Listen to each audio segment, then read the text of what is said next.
Good morning, everybody. Welcome to Stockholm and Sweden.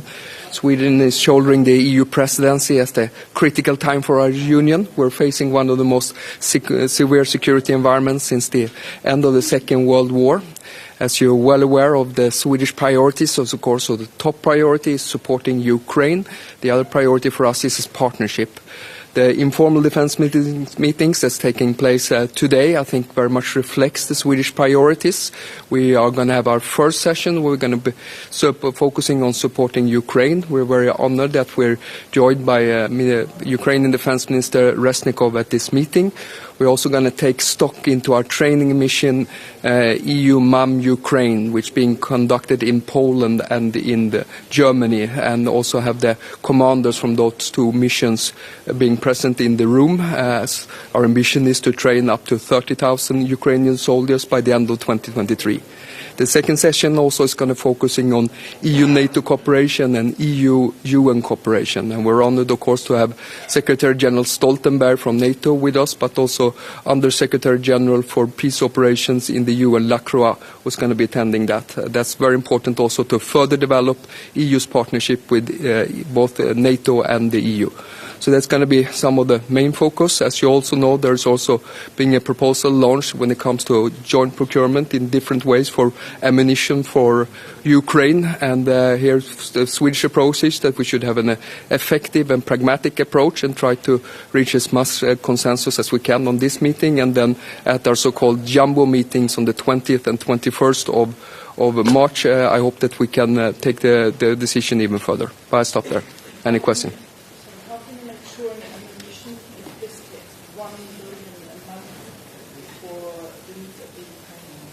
What I think is really crucial is two things. The Ukrainians direly need ammunition in order to continue this war. And the other aspect of it is that we have to ramp up production in Europe.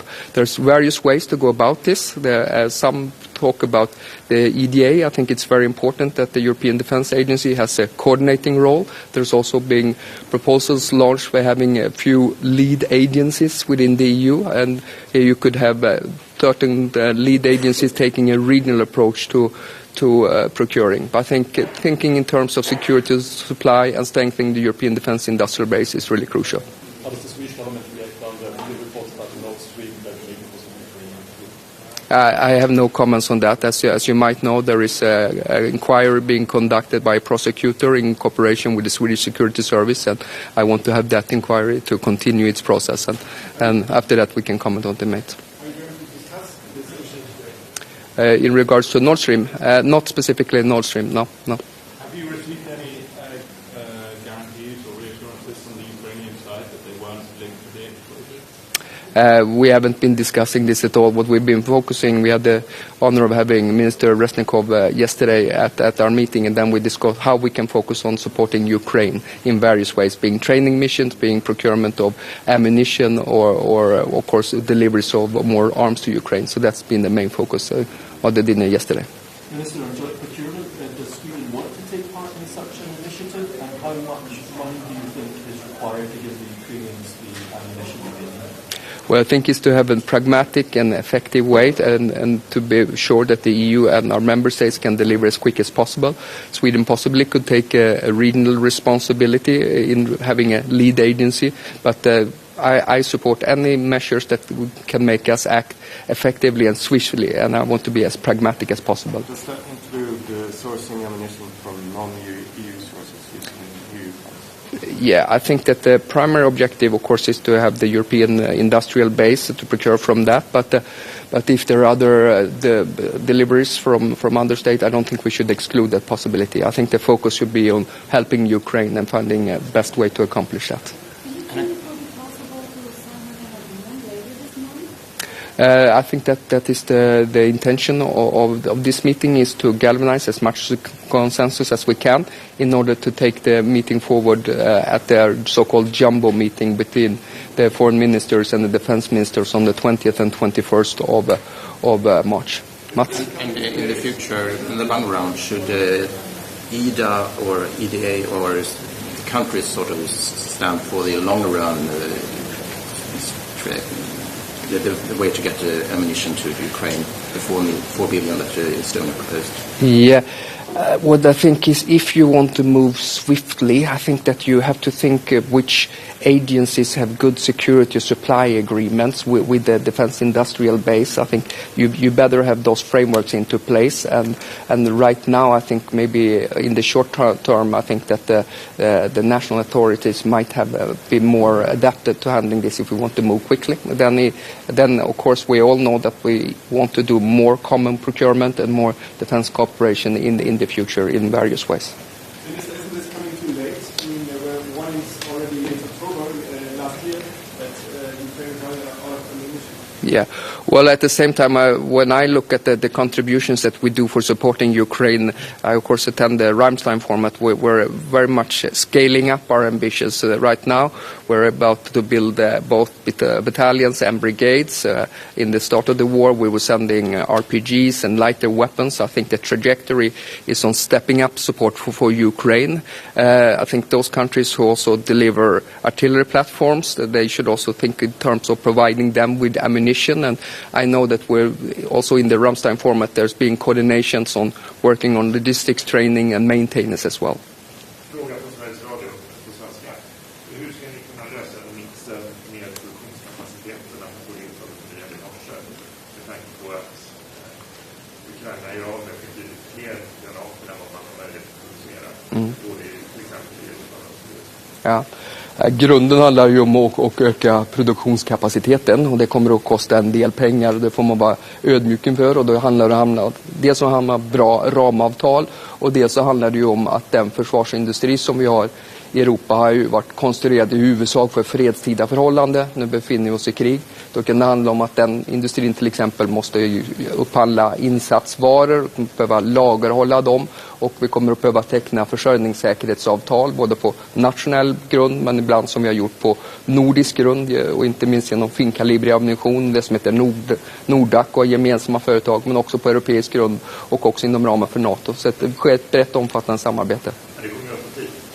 Ja, men det är ju därför det är viktigt att vi kommer igång så snabbt som möjligt och det är väl för mitt huvudbudskap idag att jag hoppas att vi kan hitta lösningar som är pragmatiska och effektiva och det är det som är det viktiga för att kunna leverera resultat för ytterst för att kunna säkra att Ukraina kan vinna kriget. Med tanke på de behoven som finns i Estland pratar om 4 miljarder. Finns det ett behov av att redan nu prata om att utöka finansieringen för EPS? Ja, det är ju högrepresentanten har föreslagit det är ju att använda 1 miljard och möjligtvis ytterligare 1 miljard. Vi gjorde ju en förstärkning av EPF:en i december där vi gick upp med 2 miljarder. Så får vi se hur diskussionerna går kring bordet, om det ska vara nya additionella pengar eller ifall vi ska då använda den befintliga top-upen som det heter för detta. Vad jag tror är att det är viktigt att vi agerar snabbt och agilt och pragmatiska så vi ser vart vi kan komma fram. Ja, tack. Thank you.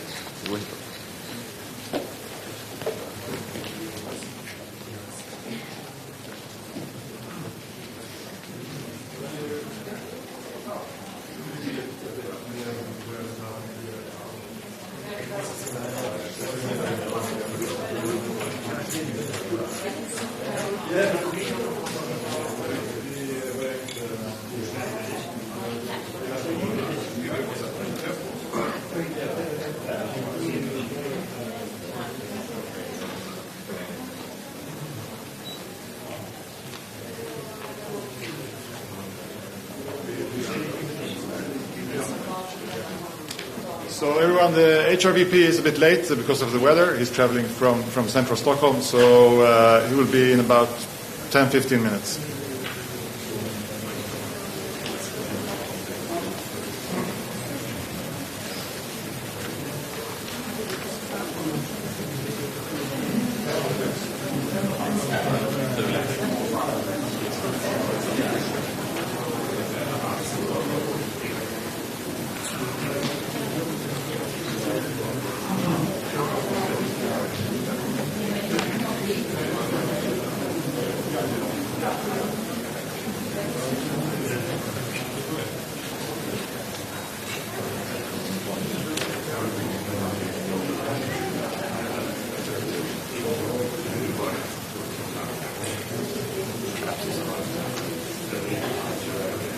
Nej, men jag insåg precis när jag skulle ställa min fråga. Ställer man till svenska måste man ställa den. Därav så använder jag den.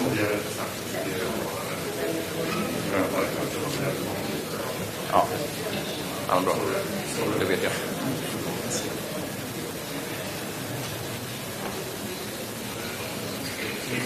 Ja, nej, men det är ingen fara.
Okay, so the delay is a little bit worse than expected. So when the HRVP arrives, he will go directly to the handshake, and then we will start with the Ukrainian minister, and he will come for a doorstep, and HRVP will do his doorstep at the end before the meeting starts.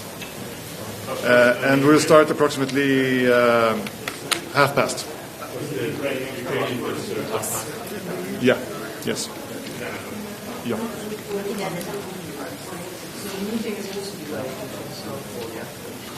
Yeah, I think we won't be able to get everyone through before 9. So that's right.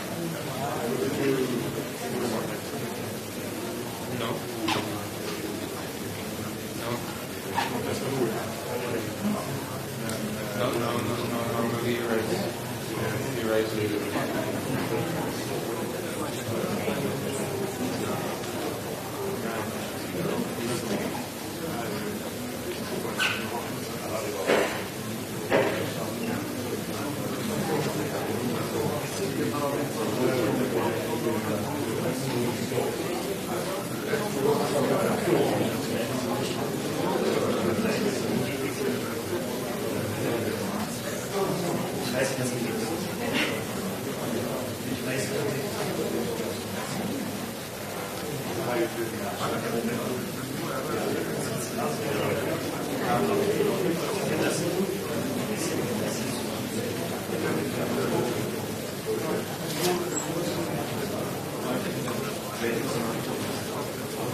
High Representative has not arrived yet, but we're going to start with a handshake from Ukraine. So we're going to start with the handshakes now, and the doorsteps will follow. Handshakes are over here, and then they will come this way. Ukraine will come any minute.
need.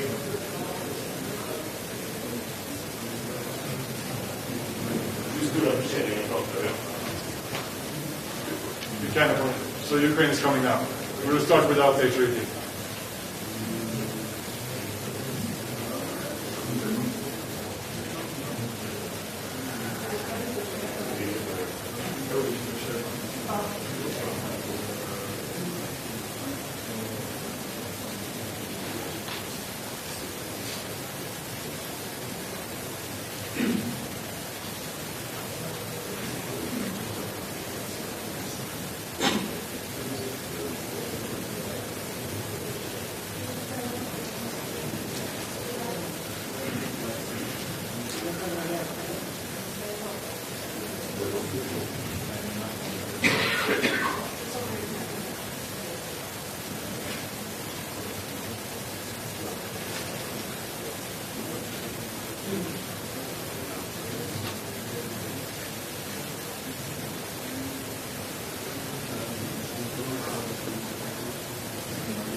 Good morning, Minister. Good morning. You've got a few moments for us? Yes. Okay, Alexei will start. Right here. Alexei will start. So, Good morning. Thank you for your attention. And I come to Stockholm the second time. The first time I was fresh appointed minister. It was in 2021. And you know that we have full-scale invasion time this year. And I will discuss with my partners, my friends, ministers of defense of EU, our priorities. And again, priority number one, it means air defense systems and also ammunition, and again ammunition. That's why I support strictly the initiative of my friend Hanna Pevkur about the 1 million ammunitions for 155 millimeter artillery systems, and exactly more tubes for that, and infantry fighting vehicles for Iron Fist, more tanks like Leopard and other tanks of this tank coalition, and we will be ready for counteroffensive. Minister, are you concerned that the EU is moving too slowly and that the Estonian proposal is being changed in a way that will make it slower and more bureaucratic? You know that I'm a lawyer, so for me as a lawyer, the procedure and bureaucratic rules is good. But during the wartime, time is vitally, and as Jens Stoltenberg told us in Brussels last meeting of Rammstein, that time saves lives. That's why we need to move forward as soon as possible. For me, it's a little bit strange story because it's not. This story is nothing with us. And I think that investigation of official authorities will describe every details, because it's like a compliment for our special forces, but this is not our activity. Are you not concerned that this story making headlines could weaken your view of support to Ukraine? Sorry? Are you not concerned that that could lead to the weakening of your support to Ukraine? No, I'm not concerned. I think that everything would be okay. On the munition, Josep Borrell has proposed 1 billion to buy some munition. Do you think it is enough? Do you want? Not. It's not enough because we need 1 million ammunition. I mean 1 million rounds, and approximately it should be 4 billion euros. I can comment also yes, that. So yes, our initiative. We need more.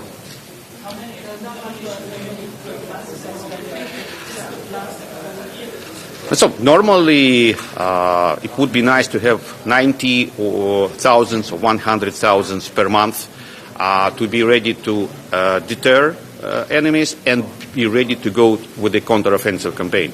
And we need 155 plus 105 also for light cannons as well. So maybe I can add to our initiative. So first and foremost, I would like to thank also Alexi that he is here in person to tell us why Ukraine needs at least 1 million rounds as soon as possible. Secondly, for us as ministers here, what we need and what I hope to have today is a political consensus or political agreement that yes, we will do 1 million rounds as soon as possible. This is why we all know that we need fresh money. And this is, one of the most important things also to get today, that, we cannot only hope that we have something in European peace facility or in some other instruments. We need fresh money, and we need it quickly. So, because, probably all of us have seen this terrible, events in Ukraine regarding one Ukrainian soldier where he was killed, and definitely we don't have the luxury to say today to Ukraine that we will not give you 1 million rounds. We have to say it, and when the political consensus to give 1 million rounds is there, then it's up to the European Commission and High Representative Borrell to find the proper solution. And this is why we are happy to help also European Commission to find this best initiative or the best solution how to deliver these 1 million rounds as soon as possible to Ukraine. Minister, should that then be limited to Europe in terms of supply, European Union countries, or should the initiative be open to other countries that may be able to supply ammunition quickly, like the UK, the US? I believe for Ukraine there is no difference. Is it coming only from the European Union countries also, or together with NATO countries, or together with the other allies? Also in the Ramstein format we have 54 countries around the table. So the point and the aim is to get as soon as possible to Ukraine 1 million rounds of 155. Of course, the initiative goes to European Union because we have the instruments, we have the procurement agencies in place who can deliver this quickly. So this is why let's get this political consensus that we do it, and then we will find also all these technical details how to deliver it also. And you have stocks and industry also as well. Yeah. And this country, the European Union, has stocks and industry capabilities. And also what we have to understand that when we bring this fresh money, then this will also increase the capacity of the industry. And this is what we need anyway, also for the future, that the European industries are capable of producing more shells.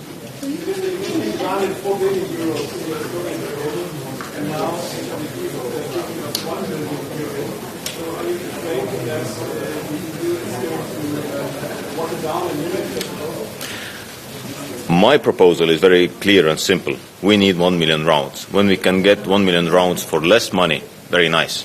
When we can get something from our stocks and replenish them, this is also fine, because the aim is to send 1 million rounds. And for that, the ambition has to be very high. And the ambition has to be not looking at the money, but looking at the shells. And this is why we can find different solutions. And this is already a bureaucratic debate. And one thing I don't want to see is that we are digging into the bureaucracy and not looking at what is the aim. And the aim is 1 million rounds for Ukraine. And this is why the ambition, also money-wise, has to be there, where it probably is objectively looking that it needs at least 4 billion to collect this 1 million rounds. Boris, okay. Will go. Sorry. Well, I don't have any additional comments at the moment, so I'm here for the 1 million rounds. Okay, thank you.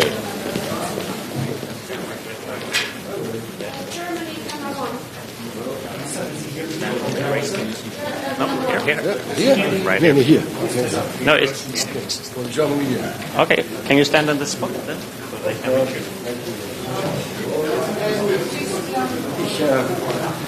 Drei Herren, da kann ich auch nicht mehr sagen. Guten Morgen, meine Damen und Herren. Das ist mein erstes Treffen mit diesem Format hier in Stockholm, tief verschneit. Ganz im Zeichen 1 Jahr Kriegs gegen die Ukraine, den Putin begonnen hat. Und aktuelle Entwicklungen deuten ja leider nicht darauf hin, dass wir mit einem schnellen Ende des Krieges rechnen dürfen. Deswegen ist die Unterstützung der Ukraine natürlich auch heute hier das Thema in jeder Beziehung. Die Unterstützung muss weitergehen. Wir müssen sie dort, wo es möglich ist, eben auch ausweiten und vor allem dynamisieren. Und das heißt eben auch, gerade das Stichwort Munition spielt eine zentrale Rolle, weil wenn wir Waffensysteme liefern, dann muss es auch darum gehen, Munition zu liefern. Das liegt auf der Hand. Die europäischen Mitgliedstaaten sind der zweitgrößte Unterstützer und Deutschland auf dem europäischen Kontinent der größte Unterstützer der Ukraine. Und ich will nur daran erinnern, Herr Borrell wird es auch gesagt haben, allein aus dem European Peace Facility sind bereits 3,6 Milliarden Euro an Unterstützungsleistungen geflossen. Das ist sehr, sehr viel. Aber wir stehen jetzt vor der Herausforderung, dass Munition geliefert werden muss. Die Kapazitäten müssen hochgefahren werden. Dazu ist es erforderlich, dass die Industrie die richtigen Entscheidungen trifft und schon teilweise getroffen hat. Das muss man sagen. Sie haben sich darauf eingestellt und fahren die Kapazitäten hoch. Aber es gibt viele technische Anforderungen an Munition, die niemand außer Kraft setzen kann. Von daher wird die Produktion von Munition immer auch Zeit beschaffen, aber wir werden Zeit brauchen. Aber wir werden heute über dieses Thema auch ausführlich reden. Es geht um die Initiative von Herrn Borrell zur gemeinsamen Beschaffung auf europäischer Ebene, zur Initiative der Europäischen Union zur Stärkung und Ausweitung von Produktionskapazitäten, gegebenenfalls auch durch Förderung. Das ist richtig und notwendig, darf aber nicht darüber hinwegtäuschen, dass wir in den nächsten Wochen und Monaten die Engpässe bewältigen müssen. Alles, was darüber hinaus Wirkung entfaltet, ist gut und richtig. Aber aktuell muss es vor allem darum gehen, Bestände zusammenzusuchen und zu liefern, was immer wir können und im Angesicht unserer eigenen Verteidigungs- und Bündnisfähigkeit liefern können. Wir sind nach wie vor sehr stark unterwegs im Thema Ausbildung und ich kann Ihnen mitteilen, dass wir gerade eben erfahren haben, dass 18 deutschen Leopard 2 A6-Panzer und die 3 portugiesischen noch in diesem Monat alle gemeinsam in die Ukraine zusammen mit ausgebildeten Besatzungen dann ins Einsatzgebiet kommen können. Wir erleben sehr deutlich seit einigen Wochen, wie seit einigen Monaten noch mal mehr die Unterstützung hier erlebbar wird, auch gerade beim Thema Ausbildung. Deutschland ist eine der größten Ausbildungsnationen. Wir werden alleine bis Ende dieses Jahres weit über 3.000 ukrainische Soldatinnen und Soldaten in speziellen Formaten ausgebildet haben. Auch das eine wichtige Unterstützung für die Ukraine, genauso wie die Ausbildung der so enorm wichtigen Feldwebel in einer Armee. Das auch steht sehr im Vordergrund. Wir werden heute mit Jens Stoltenberg über das eine oder andere in diesem Kontext auch reden, natürlich auch über die Munitionsbeschaffung. Und wir werden sicherlich auch wieder darüber reden und deutlich machen, dass es keine Konkurrenz zwischen der Europäischen Union und der NATO gibt. Beides gehört eng zusammen, beides ergänzt sich und beides baut aufeinander auf. Wir sind Teil desselben großen Ganzen. Während die NATO nun mal ein Grundpfeiler und Sicherheitsgarant in Europa oder Europas ist und bleibt, müssen und werden auch wir Europäer selbst in den nächsten Jahren mehr Eigenverantwortung übernehmen müssen. Und auch dafür rechne ich heute mit einem klaren Signal neben all den Erklärungen und Umsetzung dessen, was wir tun müssen für die Ukraine. Vielen Dank.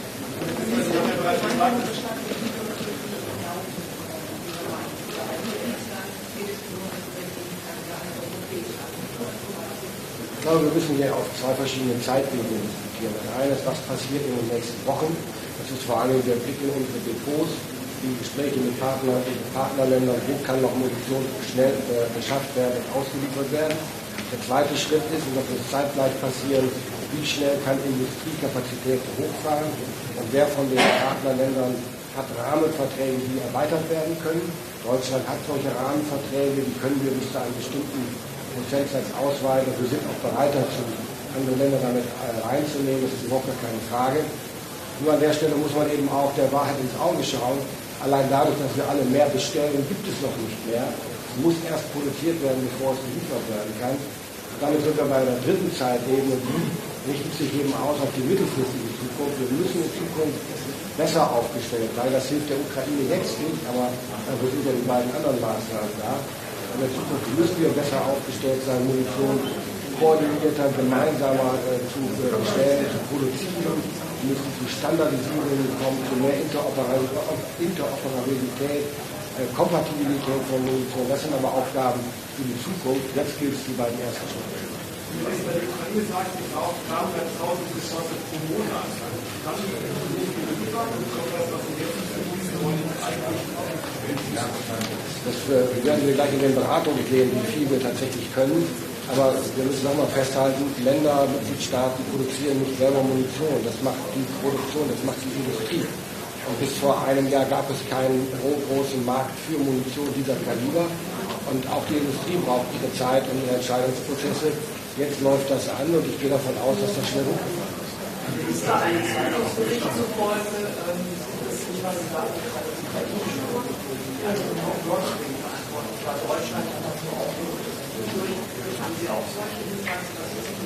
ich kenne die Berichte über diese Recherche, ich habe das mit großem Interesse gelesen und wir müssen ja deutlich unterscheiden, ob es eine ukrainische Gruppe war, also einen ukrainischen Auftrag gewesen sein könnte oder eine pro-ukrainische ohne Wissen der Regierung, aber ich warne davor, voreilige Schlüsse zu ziehen. Es gibt auch Hinweise, die nicht von mir sind, aber Meinungen von Experten. Ich mache sie mir nicht zu eigen, aber ich will darauf hinweisen, dass auch darüber gesprochen wird, es könnte auch eine sogenannte False Operation gewesen sein. Das wäre nicht das erste Mal in der Geschichte solcher Ereignisse.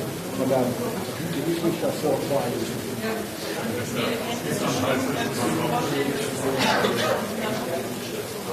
Jetzt sind wir wieder im Bereich der hypothetischen Fragen. Ich soll jetzt auf die Frage antworten, was passieren würde, wenn diese Recherche zuträfe und beweisbar wäre. Das sind mir zu viele Konditionierungen. Ganz ehrlich, ich würde so eine Frage gerne beantworten, wenn ich etwas Belastbares weiß, alles andere zu begehen.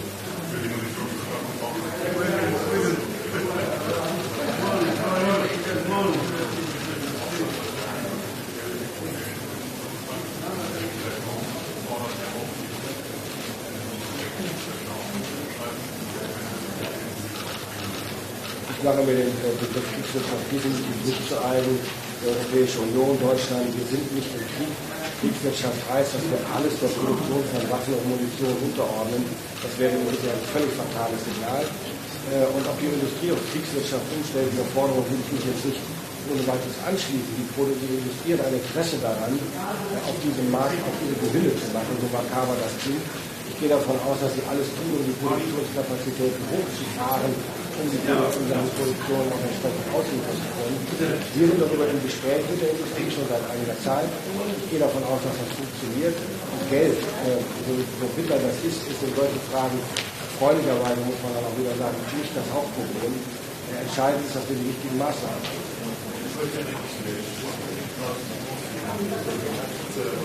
Well, I just have a question. I would hesitate to give a clear analyze to that research of those journalists. I would rather wait for it to be proved or not. What is more important even at the moment is that we, together with NATO and the countries around the Baltic Sea and the north of the EU, and come together and do everything to protect our critical infrastructure in the sea.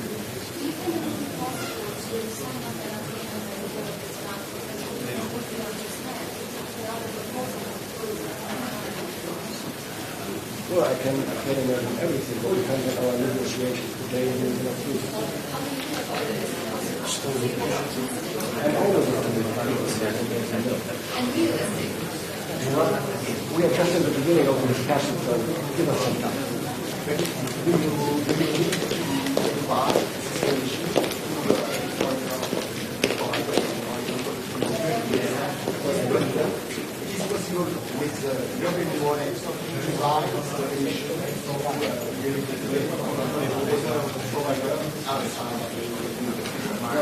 Part of all the discussion today too. The role of the European Union, of the European Peace Facility, the role of every member state of the European Union. This is what we have to discuss today. I'd rather prefer to tell my opinion first in the discussion and then come around. Okay, thank you very much. Guten Morgen. Grüß Gott. Gerne.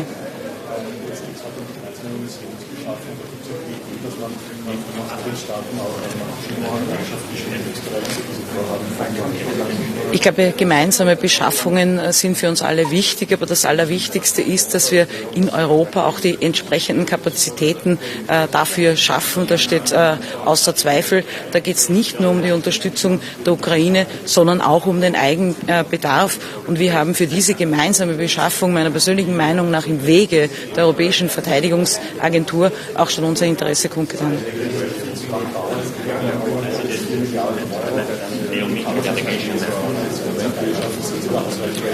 Ja, ich glaube, das wird genau die Frage sein, die Sie stellen, dass wir die entsprechende Industrie auch in die Lage versetzen, dem nachzukommen, egal welche Beschlüsse wir fassen. Die Grundlage muss geschaffen werden, dass wir innerhalb von Europa auch wieder eigenständig werden. Das wird die wichtigste Aufgabe sein.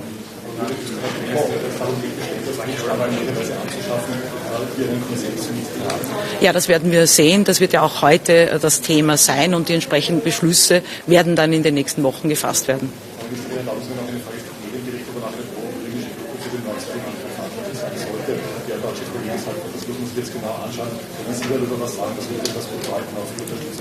Ja, da teile ich die Meinung meines deutschen Kollegen, dass man zunächst einmal das auch genau prüfen muss, was da dahinter steht.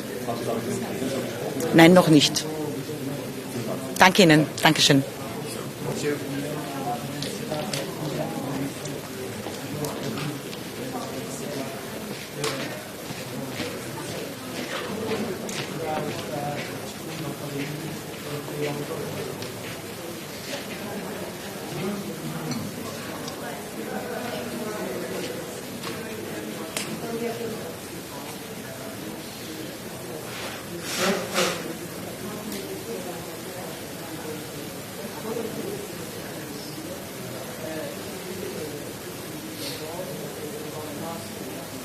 Thank you.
Good morning.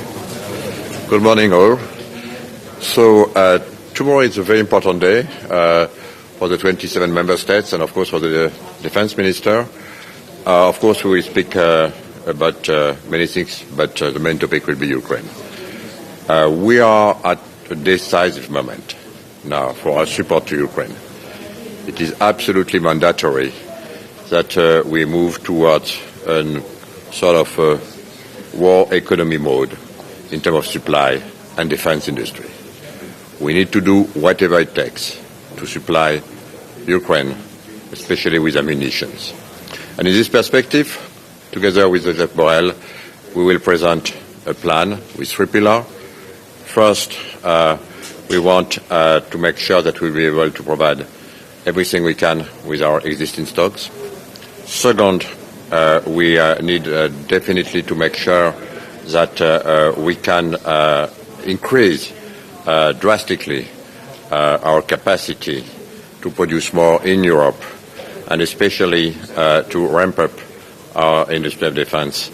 And third, we will be ready to put also some money from our EU budget to speed up the ramping up of our defense industry. This being said, I want also to make sure that the financial sector will understand how crucial it is now to support our defense industry, including the EIB.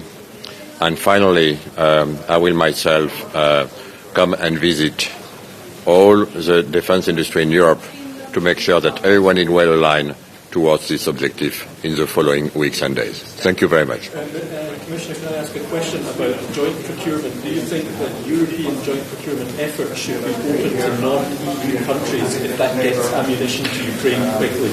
Of course, the priority is to make sure that we will be able to provide what is necessary for Ukraine. We believe that our defense industry, as long as we provide a clear vision of what is needed, can fulfill this requirement. But of course, we will have to evaluate the situation and take the right decision if it is necessary. The priority is to provide what is necessary for Ukraine and to ramp up also our industry, because we know that in order to make sure that our member states are ready to give more from their stocks, in parallel, they need to understand exactly how our defense industry will be able to compensate. Thank you. We have media reports now about Nord Stream, attacks, maybe from Ukrainian thinkers or something like that. Wouldn't it be a complete disaster in terms of confirmation? Well, we may discuss this, but I don't have any comments. This is not exactly what I read myself. It was much more, let's say, balanced from what I understand in the German report. But I don't have any more comments to do at this stage.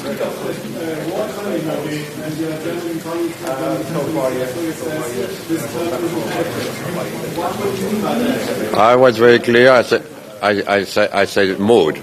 That's why maybe it's important. I said that the defense industry should change probably their way to work. And this is why I say mode, war economy mode. Thank you very much.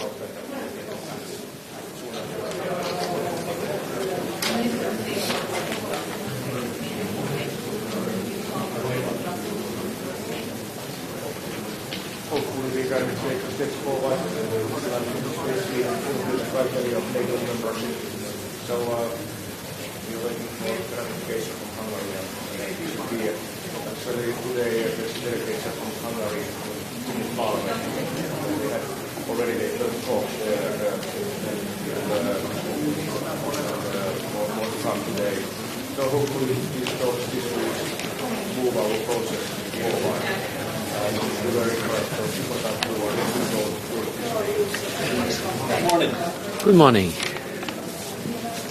I would like to thank the Swedish Minister Paul for receiving us and organizing this informal meeting of defense ministers. It's an informal meeting, but it's going to be a very important meeting. We have on the table important decisions to be taken. Today, not formally, but politically, we will provide guidance for the next Jumbo meeting with the Foreign Affairs Ministers. And the issue is how to support better, quicker, and stronger Ukraine. The war in Ukraine continues raging. There is a fierce combat and heavy fight. Russia continue bombing and destroying all civilian infrastructures with a lot of casualties from their side. And Ukraine needs more ammunition. The issue is how to provide the ammunition that Ukraine needs to continue defending. I presented a proposal. The ministers will discuss. The proposal has been built together with the External Action Service, with the European Defence Agency, which I have the honor to chair, and the Commission. And it has three pillars. First, to provide ammunition quickly from the existing stocks. We are talking about weeks. So we need to use what we already have, what the European armies already have on their stockpiles and on the command that they have passed to the industry. Second, to ask for more, going together, a common procurement of all armies that wanted to do that all together in order to provide part of this common procurement to Ukraine, medium term. In the longer term, or not so longer, but certainly not for tomorrow, increase the defense capacity of our industry. We cannot talk seriously about our capacity to have an autonomous strategic responsibility if we don't have enough defense capability in our industrial side. And on that we are working together with the Commission, and we will see how we can increase this capacity. Ukraine is not the only issue in the table. We have to take care also of many other geopolitical challenges. We'll discuss about the situation in the Sahel, for example. We don't have to forget of other issues around the world, but Ukraine is very high in the agenda. And I don't want to forget that today is the Women's Day. And on this specific occasion, we have approved a package of sanctions covering a wide range of circumstances where it has been abuses and violations of human rights, especially women's rights. And we sanction a set of personalities coming from the Taliban's, two Taliban's ministers, the education minister, and the minister in charge of protecting the virtue and fighting against the vice, on Russia, on Myanmar, on Syria. I will provide the list afterwards in the press conference. It's important to use our human rights sanction regime to sanction the people that are committing abuses and violations of human rights and using gender violence as a weapon in many places of the world, in Iran also. So that's our working program for today. I said it's going to be a very important council. Let's see how the ministers respond to my proposal.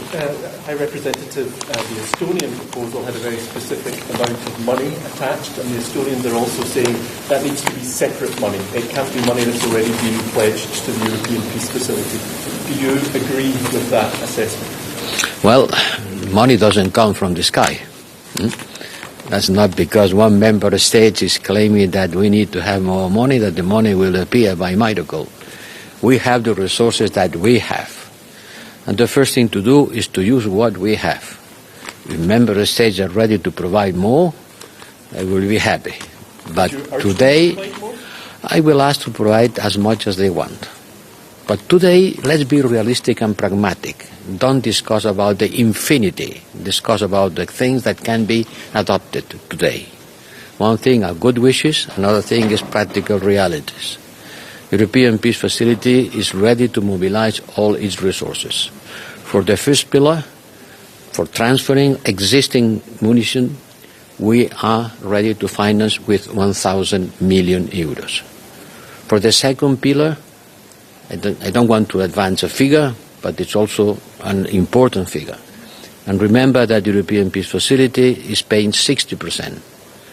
The other 40% has to be in charge of the member states. So 60% of, if 1,000 is 60%, if 2,000 is 60%, you can multiply, and it's not so far away from the 4,000. Commissioner, talking about the war economy mode, how do you want to convince, for example, nuclear countries like Austria, which is not sending lethal material right now to Ukraine, to support them?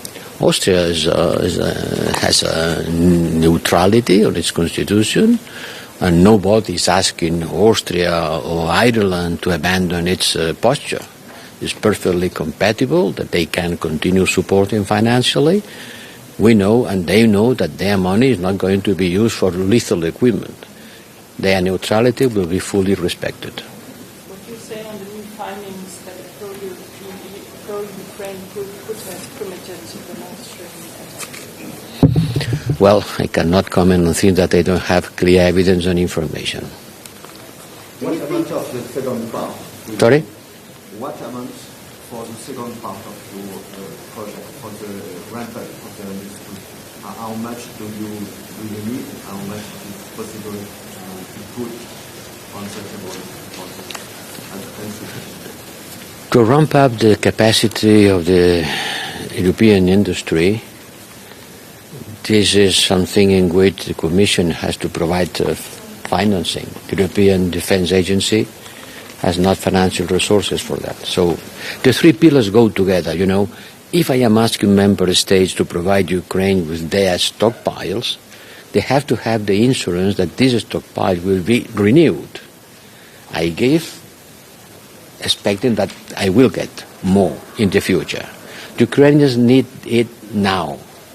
Member states, happily for them, they are not at war, so they can wait. But the three things go together. More industrial capacity means more production means more command, more stockpiles, more provision to Ukraine. But isn't it dangerous to almost... Sorry? Isn't it dangerous to almost split the stockpiles of ammunition concerning what Russia can do in the future? I don't see the danger. Why is it dangerous? Are you sure they have the ammunition in their stockpile currently, that they can give it to Ukraine? Well, I don't know which is the level of stockpile. That we are here together. What about the idea, High Representative, that this should be open to non-EU countries, that EU countries put in the money, but if they get ammunition to Ukraine quickly, then it comes from non-EU countries as well as EU? Let's say I am in charge of the European Union. Sure, but... Thank you.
Fantastic.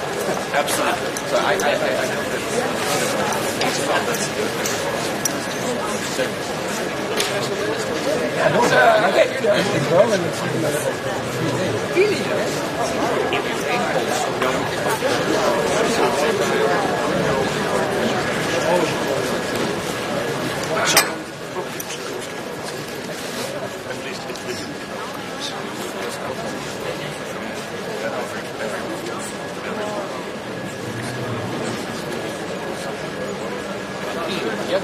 Yes,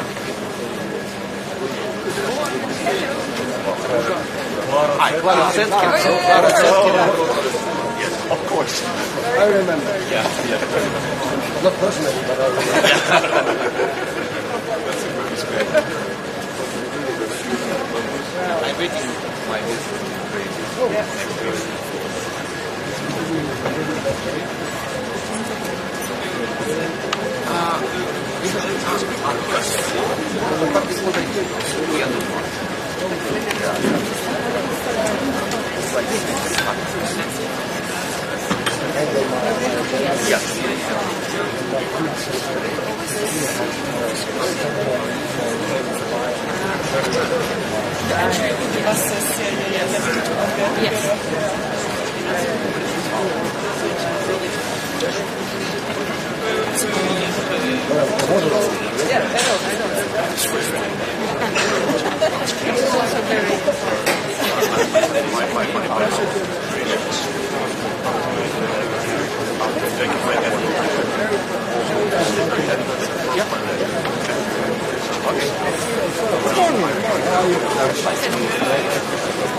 And she figures this evening photos of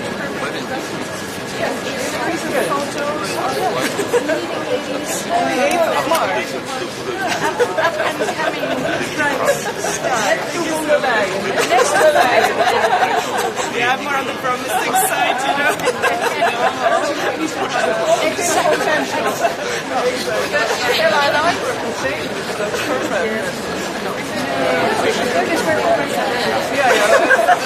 This is all determination.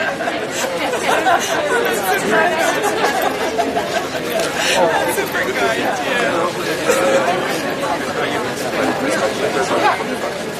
So he will be done now, but we need to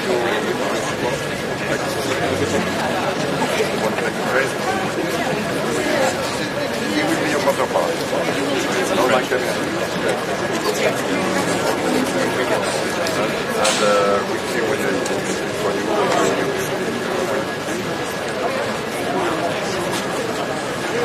In the next 3 weeks, 3-4 weeks, I want to during the match because I want to reach weekend.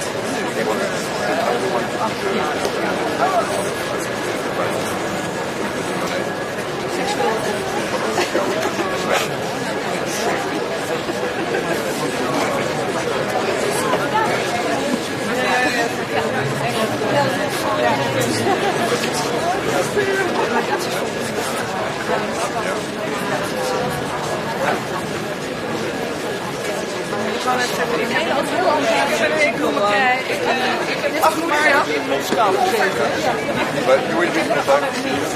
I get my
very much, colleagues. Let me once again welcome you to Stockholm and the formal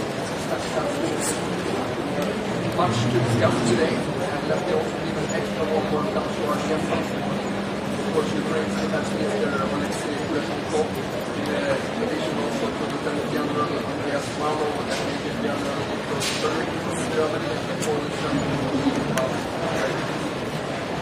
our security landscape has gone through great changes in a short time. Thanks to unstable, unpredictable, and dangerous security situation in Europe. We must be mindful that there are the needs of a process of structural change, not just be handled in the face of what's going on.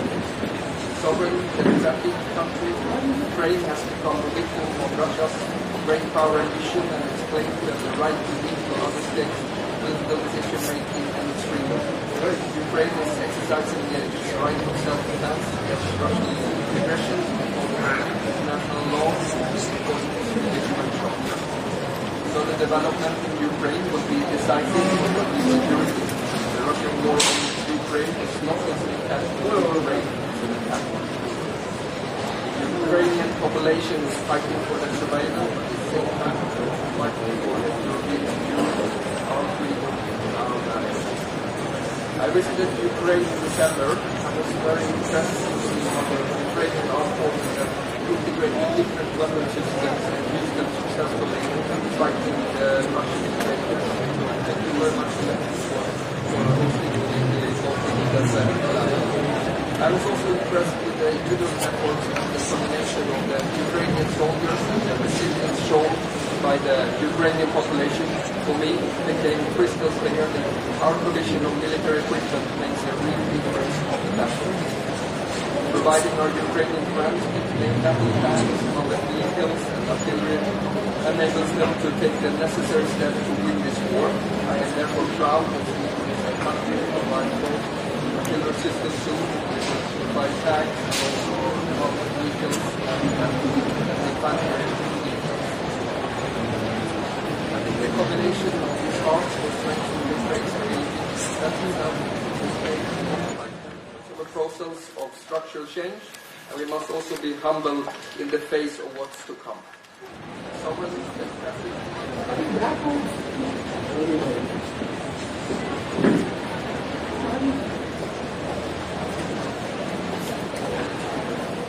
Ukraine is exercising its right to self-defense against Russian aggression.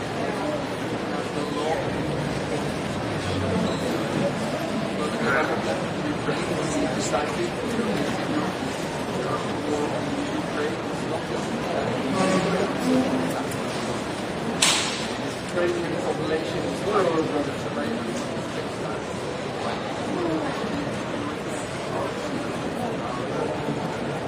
I visited with the Ukrainian population. For me, it became crystal clear that our provision of military equipment providing our Ukrainian friends with battle tanks, other vehicles, artillery, enables them to take the necessary steps in this war. I am therefore proud that we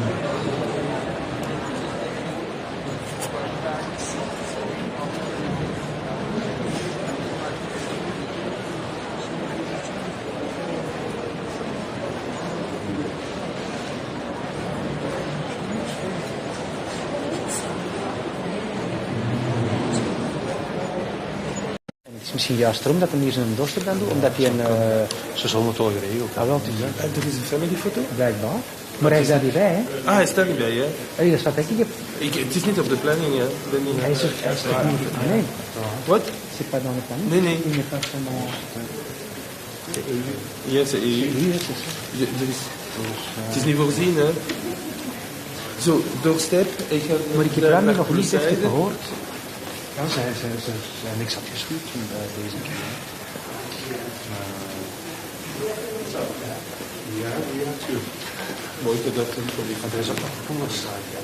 Ja, das sind wir. Das sind wir. Das ist das Wegnahmen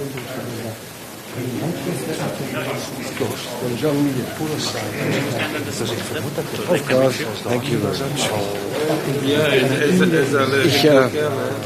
Drei Herren, da kann ich auch nicht mehr folgen. Guten Morgen, meine Damen und Herren. Es ist mein erstes Treffen in diesem Format hier in Stockholm, tief verschneit. Ganz im Zeichen ein Jahr Kriegs gegen die Ukraine, den Putin begonnen hat. Und aktuelle Entwicklungen deuten ja leider nicht darauf hin, dass wir mit einem schnellen Ende des Krieges rechnen dürfen. Deswegen ist die Unterstützung der Ukraine natürlich auch heute hier das Top-Thema in jeder Beziehung. Die Unterstützung muss weitergehen. Wir müssen sie dort, wo es möglich ist, eben auch ausweiten und vor allen Dingen dynamisieren. Und das heißt eben auch, gerade das Stichwort Munition spielt eine zentrale Rolle, weil wenn wir Waffensysteme liefern, dann muss es auch darum gehen, Munition zu liefern. Das liegt auf der Hand. Und die europäischen Mitgliedstaaten sind der zweitgrößte Unterstützer und Deutschland auf dem europäischen Kontinent der größte Unterstützer der Ukraine. Und ich will nur daran erinnern, Herr Borrell wird es auch gesagt haben, allein aus dem European Peace Facility sind bereits 3,6 Milliarden Euro an Unterstützungsleistungen geflossen. Das ist sehr, sehr viel. Aber wir stehen jetzt vor der Herausforderung, dass Munition geliefert werden muss. Die Kapazitäten müssen hochgefahren werden. Dazu ist es erforderlich, dass die Industrie die richtigen Entscheidungen trifft und schon teilweise getroffen hat. Das muss man sagen. Sie haben sich darauf eingestellt und fahren die Kapazitäten hoch. Aber es gibt viele technische Anforderungen an Munition, die niemand außer Kraft setzen kann. Von daher wird die Produktion von Munition immer auch Zeit brauchen. Aber wir werden heute über dieses Thema auch ausführlich reden. Es geht um die Initiative von Herrn Borrell zur gemeinsamen Beschaffung auf europäischer Ebene, zur Initiativen der Europäischen Union, zur Stärkung und Ausweitung von Produktionskapazitäten, gegebenenfalls auch durch Förderung. Das ist richtig und notwendig, darf aber nicht darüber hinwegtäuschen, dass wir in den nächsten Wochen und Monaten die Engpässe bewältigen müssen. Alles, was darüber hinaus Wirkung entfaltet, ist gut und richtig. Aber aktuell muss es vor allen Dingen darum gehen, Bestände zusammenzusuchen und zu liefern, was immer wir können und im Angesicht unserer eigenen Verteidigungs- und Bündnisfähigkeit liefern können. Wir sind nach wie vor sehr stark unterwegs im Thema Ausbildung und ich kann Ihnen mitteilen, dass ich gerade eben erfahren habe, dass die 18 deutschen Leopard 2A6 Panzer und die 3 portugiesischen noch in diesem Monat alle gemeinsam in die Ukraine zusammen mit ausgebildeten Besatzungen dann ins Einsatzgebiet kommen können. Wir erleben sehr deutlich seit einigen Wochen, seit einigen Monaten noch mal mehr, wie Unterstützung hier erlebbar wird, auch gerade beim Thema Ausbildung. Deutschland ist eine der größten Ausbildungsnationen. Wir werden alleine bis Ende dieses Jahres weit über 3000 ukrainische Soldatinnen und Soldaten in speziellen Formaten ausgebildet haben. Auch das eine wichtige Unterstützung für die Ukraine, genauso wie die Ausbildung der so enorm wichtigen Feldwebel in einer Armee. Das auch steht sehr im Vordergrund. Wir werden heute mit Jens Stoltenberg über das eine oder andere in diesem Kontext auch reden, natürlich auch über die Munitionsbeschaffung. Und wir werden sicherlich auch wieder darüber reden und deutlich machen, dass es keine Konkurrenz zwischen der Europäischen Union und der NATO gibt. Beides gehört eng zusammen, beides ergänzt sich und beides baut aufeinander auf. Wir sind Teile desselben großen Ganzen. Und während die NATO nun mal Grundpfeiler und Sicherheitsgarant in Europa oder Europas ist und bleibt, müssen und werden auch wir Europäer selbst in den nächsten Jahren mehr Eigenverantwortung übernehmen müssen. Und auch dafür rechne ich heute mit einem klaren Signal neben all den Erklärungen und Umsetzung dessen, was wir tun müssen für die Ukraine. Vielen Dank.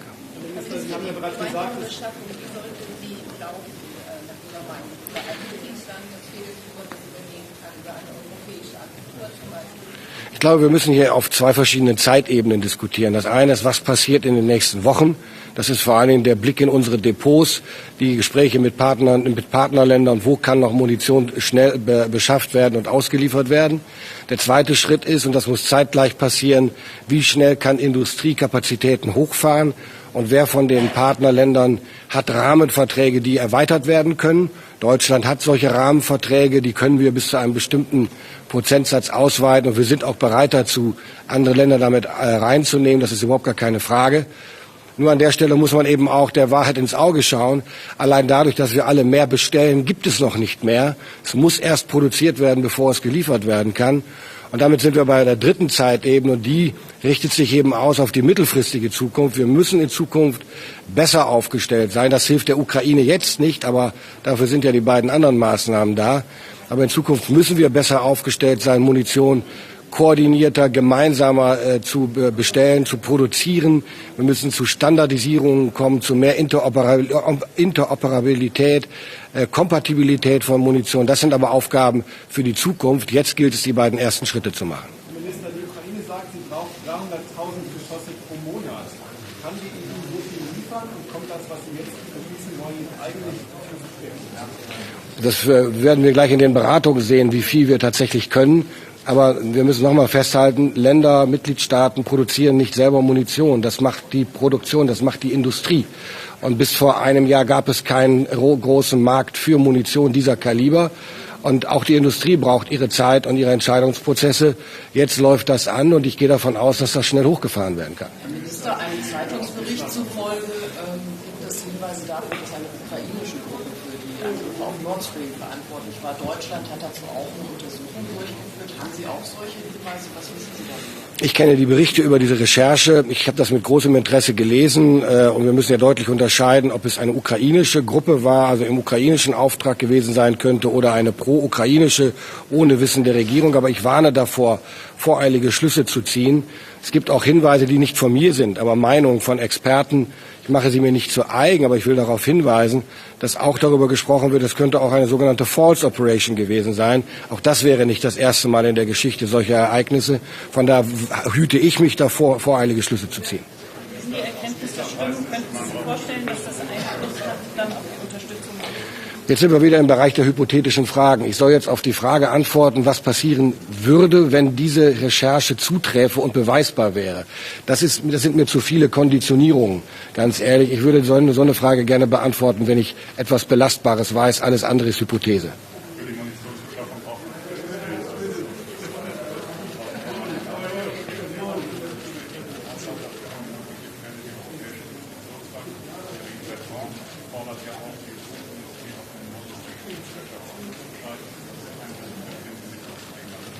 Ich mache mir den Begriff Kriegswirtschaft definitiv nicht zu eigen. Die Europäische Union, Deutschland, wir sind nicht im Krieg. Kriegswirtschaft heißt, dass wir alles der Produktion von Waffen und Munition unterordnen. Das wäre nun wirklich ein völlig fatales Signal. Und ob die Industrie auf Kriegswirtschaft umstellt, dieser Forderung würde ich mich jetzt nicht ohne weiteres anschließen. Die Industrie hat ein Interesse daran, auf diesem Markt auch ihre Gewinne zu machen, so makaber das klingt. Ich gehe davon aus, dass sie alles tun, um die Produktionskapazitäten hochzufahren, um dann die Produktion auch entsprechend ausliefern zu können. Wir sind darüber im Gespräch mit der Industrie schon seit einiger Zeit. Ich gehe davon aus, dass das funktioniert. Und Geld, so bitter das ist in solchen Fragen erfreulicherweise, muss man dann auch wieder sagen, nicht das Hauptproblem. Entscheidend ist, dass wir die richtigen Maßnahmen einleiten. Well, I just answered the question of your colleague. I would hesitate to give a clear analysis to that research of those journalists. I would rather wait whether it can be proved or not. What is more important even at the moment is that we, together with NATO and countries around the Baltic Sea and the Northern Sea, that we come together and do everything to protect our critical infrastructure in the sea.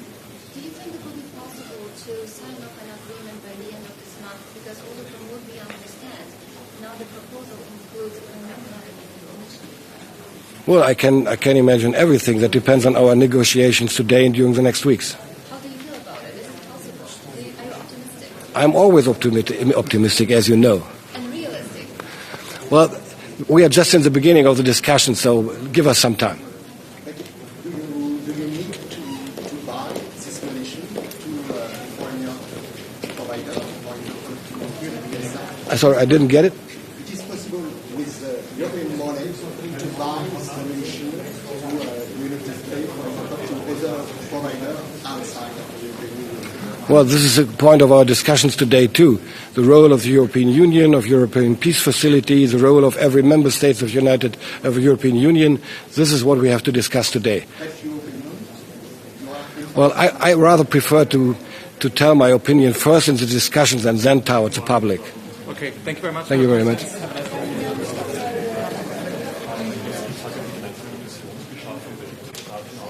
Good morning. My country, Luxembourg, was one of the first countries in the European Union that from the first day on of the aggression supported Ukraine with lethal weapons. And we are now in urgency because the next months will be decisive for this country, for Ukraine to defend itself. So we have to deliver. So there is really an urgency. So we have to take decisions this morning to really put together our forces in Europe so that we can deliver lethal weapons to Ukraine, because it's now the moment to take decisions. My country, we decided already last year, we delivered for 60% of our national budget, the defense budget, to deliver to Ukraine. So really, I think now it's not anymore time to talk, but to act. Thank you.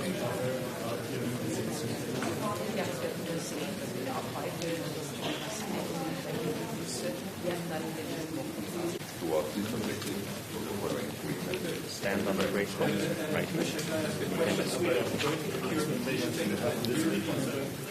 Thank you. Nice to be here in Sweden, our good neighbor. Sweden is our closest partner when it comes to defense policy and many other areas as well. We have a lot in common. It's also good to see all the other colleagues. I spent 2 months in parental leave, but it's nice to be now back in business again. But we are living very challenging times. We still have war in the middle of Europe, unfortunately. Hopefully someday we'll start discussions how to get peace to Ukraine, but it seems that it will take time. We are discussing today how to support Ukraine. Finland has supported Ukraine with 13 military aid packages, and we are ready to do more. But we have to work together, and I'm looking forward for discussions today. We also meet representatives from NATO and United Nations, so looking forward for those discussions as well. What do you think about... we may discuss it, but I don't have any comments. This is not exactly what I read myself. I've read about speculations, but I don't have any facts, so difficult to speculate with that. Just what I've read about newspapers. So far, yes. When I go back home, I'll check my intelligence also. Do they have any other information about this? Or perhaps we'll get something today. I'm not sure. Should change probably the way to I think it is important that we get a very good investigation about that, and we get the facts. The sooner the better. That's the most important thing. Minister of NATO, are you hopeful that there could be any breakthrough from the new talks in Brussels on Thursday? Hopefully we can take a step forward. Finland and Sweden fulfill the criteria of NATO membership. So we are waiting for the ratification from Hungary and Turkey. Actually, today there's a delegation from Hungary in Finnish Parliament, and they had already their first talks there, and more to come today. So hopefully these talks this week move our process forward. It would be very important to get to the goal during this spring.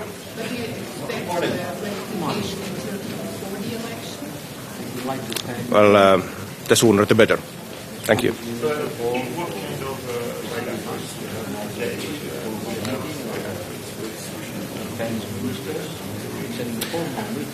Well, I meet my Swedish counterpart quite often. We've already discussed with Mr. Jonsson. Actually, I will have a bilateral with our colleague from my colleague from Hungary.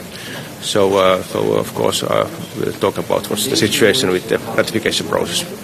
Which level are you going to take to reporters from home or editors? It's a civil servant delegation, but high level anyway. Thank you.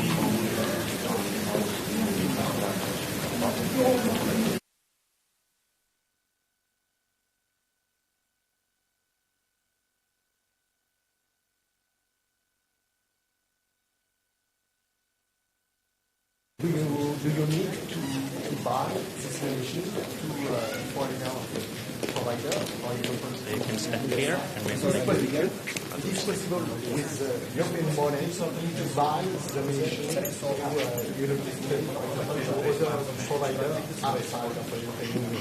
Well, this is the point of our discussion today too. The role of the European Union, of the European Peace Facility, the role of every member state is provided by the European Union. This is what we have to discuss today. That's your opinion? You are in favor? I rather prefer to tell my opinion first in the discussions and then tell the public. Okay, thank you very much for your questions. Nice to meet you.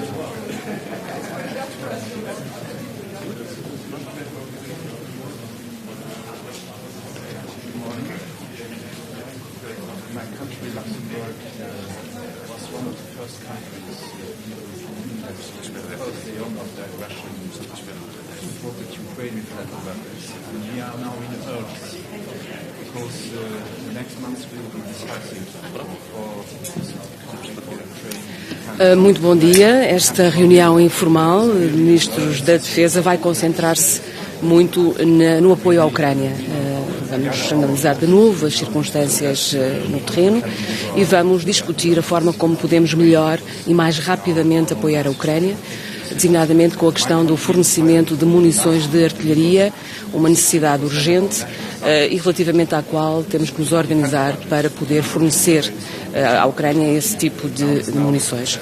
Vamos discutir uma proposta que, para além desse pilar do fornecimento imediato de munições, a partir dos estoques que cada país tem já disponível, poder fazer compras conjuntas.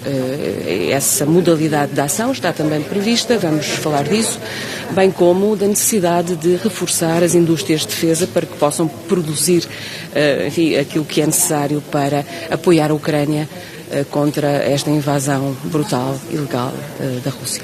Esta proposta mudou ligeiramente em relação à inicial. Há pouco o Sr. Presidente falava da necessidade de 1 milhão de munições de grande calibre para continuar a resistir à invasão russa. Até onde Portugal está disponível para ir ao entorno desta proposta? Bem, vamos esperar, ver um pouco aquilo que está a ser pensado, a ser discutido. Nós temos participado neste processo de reflexão sobre as aquisições conjuntas. É uma proposta que vem desde há vários meses a ser desenvolvida e que nos envolve a nossa indústria nacional também, e estamos de acordo, já o dissemos, com os princípios deste tipo de apoio, a partir, designadamente, do Mecanismo Europeu de Apoio à Paz, que é um fundo disponível para apoiar este tipo de aquisições conjuntas. Portanto, estamos disponíveis, aumentamos já a nossa contribuição para este Mecanismo Europeu de Apoio à Paz e vamos analisando as possibilidades e aquilo que seja também o resultado da conversa aqui no Conselho. Bom, a proposta de uma forma geral sim, os detalhes, as modalidades, a própria dimensão do financiamento estão ainda a ser analisados. Como é que isto será preciso dinheiro fresco para trabalhar neste armamento para o Ucrânia? Neste ucraniano, 1 milhão de munições, diz que custam 4 milhões de euros. Como é que isto se vai fazer?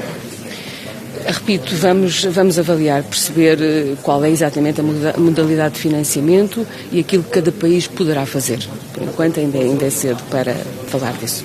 Nesta manhã, e um bocadinho em sobre a área da reunião, há aquela notícia sobre a possibilidade de ter sido um grupo pró-ucraniano para tentar o Nord Stream. Eu tenho informações sobre isso, parece-me que são informações terríveis.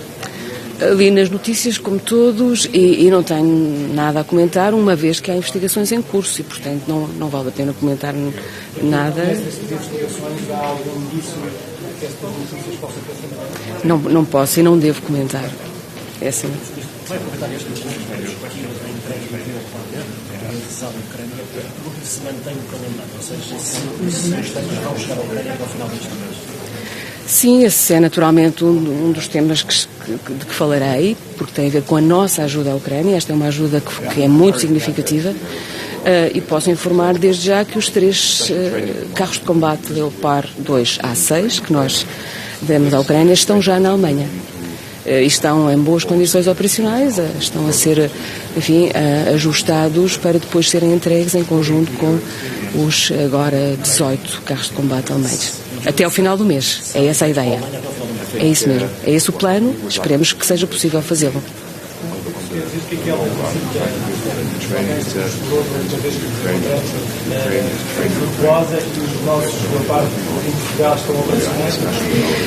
A visita dos técnicos alemães, para além de coordenar este movimento que tínhamos planeado, é também uma visita em que são, enfim, vistos os nossos carros de combate, é uma inspeção técnica, uma vez que o que combinámos foi que teríamos esse apoio também da Alemanha, que são fabricantes para a manutenção dos nossos Leopard, diria até acelerar a manutenção prevista, porque nós temos essa manutenção dos carros de combate prevista, ela faz parte inclusivamente da Lei de Programação Militar, mas enfim, podemos acelerar e mais rapidamente ter os restantes que não estavam operacionais, alguns deles em condições, enfim, de enfrentar esta nova situação em que nos encontramos. Muito obrigado. Até logo. It's extremely tough, challenging training because we do it more than 12 hours a day, six